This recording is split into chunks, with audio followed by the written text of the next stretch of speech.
읽어주는 교과 둘째 날 6월 6일 월요일 요셉을 향한 공격.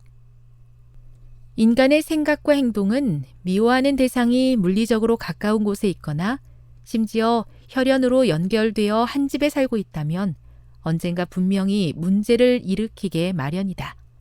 실제로 그런 일이 일어났다. 창세기 37장 12에서 36절을 읽어보라. 회개하지 않는 마음이 얼마나 위험하고 악할 수 있는지, 그리고 그것이 우리로 하여금 얼마나 끔찍한 일을 저지르게 할 수 있는지에 대해 무엇을 가르쳐 주는가. 형들은 요셉을 향한 하나님의 특별한 은혜 때문에 요셉을 미워했다. 우리는 앞으로 일어날 사건들 속에서 이 특별한 은혜를 확인하게 된다. 요셉이 길을 잃었을 때 어떤 사람이 그를 발견하고 길을 가르쳐 준다. 요셉의 형들이 그를 죽이기 위해 계획했을 때 르우벤이 나서서 그를 죽이는 대신 구덩이에 던지자고 제안한다. 여기에 표현된 증오가 얼마나 심각한 것이었는지 상상조차 하기 어렵다. 심지어 한 집에 살던 식구였는데 말이다. 이 젊은이들이 어떻게 그런 잔인한 일을 저질렀단 말인가. 이 사건이 그들의 아버지에게 어떤 영향을 미칠 것인지 잠깐이라도 생각하지 않았단 말인가?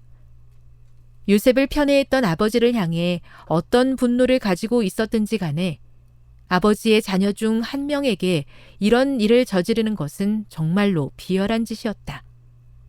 이는 인간이 얼마나 악해질 수 있는지를 보여주는 강력한 증거가 아니겠는가? 그러나 그들 중 몇 사람들은 마음이 편하지 않았다. 그들은 복수를 통해 기대했던 만족감을 느끼지 못했다. 얼마 후 한때의 여행자들이 가까이 오고 있는 것이 보였다. 그 무리는 향료와 다른 상품들을 가지고 요단 저편에서부터 애굽으로 가는 이스마엘 족속의 대상이었다.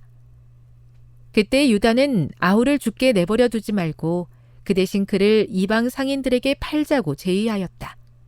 그렇게 한다면 그를 효과적으로 제거할 수 있는 동시에 그들은 그의 피를 흘리는 죄에서 결백하게 될 것이라고 말했다. 부조화 선지자 211. 나중에 죽이려고 요셉을 구덩이에 던져 두고 난 후 상인들이 지나가는 것이 보였고 유다는 요셉을 죽이는 대신 그 상인들에게 팔자고 제안했다. 요셉이 미디안 상인들에게 팔리고 난 후 미디안 상인들은 그를 애굽에 있는 사람에게 되팔았다. 이는 다가올 영광을 위한 시작이었다. 교훈입니다.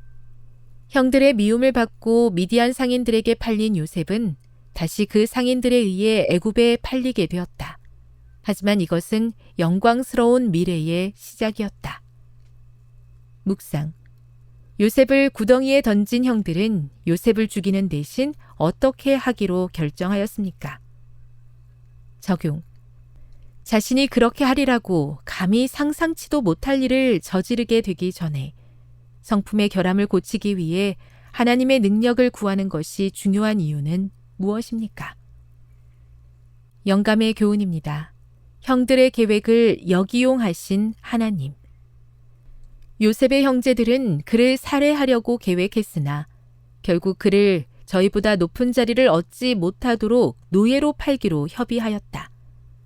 그들은 동생의 꿈 때문에 다시는 문제가 생기지 않고 또한 그 꿈이 성취될 가능성이 없는 곳에 보낸 줄로 생각했다. 그러나 동생이 형들을 주관하지 못하도록 하기 위해서 저지른 바로 그 일을 하나님께서는 오히려 그 동생이 형들을 주관하도록 하는 방법이 되게 하셨다. 살아남는 이들 101. 인간의 질투와 증오가 얼마나 악한 일을 저지를 수 있는지 다시 한번 생각해 보게 됩니다. 오늘 이 시간 저의 마음속에 있는 악한 것들을 하나님 앞에 내려놓습니다. 하나님의 능력으로 깨끗하게 해주시고 정한 마음을 창조해 주시옵소서.